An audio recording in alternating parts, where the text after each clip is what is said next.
چنانچہ علامہ کیلوبی رحمۃ اللہ نے لکھا ہے کہ ایک عورت تھی اور اس کا خاوند جو تھا وہ بہت زیادہ کرخت مزاج کا تھا۔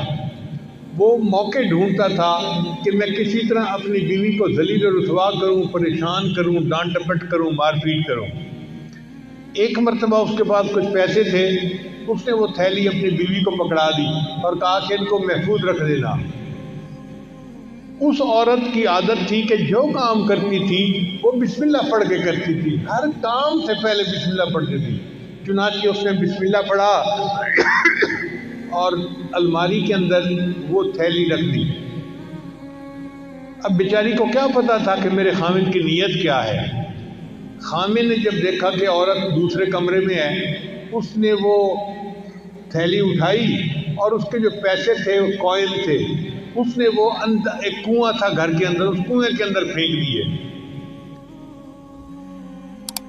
اور خالی تھیلی اس نے واپس رکھ دی۔ اس کا مطلب یہ تھا کہ اب میں اس کو کہوں گا میرے پیسے واپس لاؤ، یہ کہے گی پیسے نہیں، تو پھر مجھے موقع مل جائے گا، میں پھر ڈانٹ ڈپٹ کروں گا، اس کو ذلیل رسوا کروں گا۔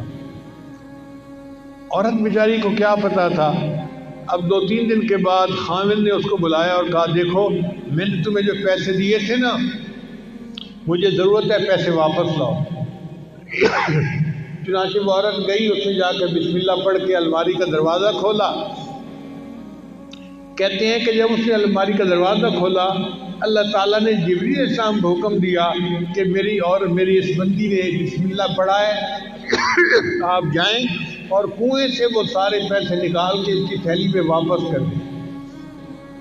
تو جب اس نے دیکھا تو تھیلی میں پیسے تھے، اس نے لا کر اپنے خاوند کو دے دیے۔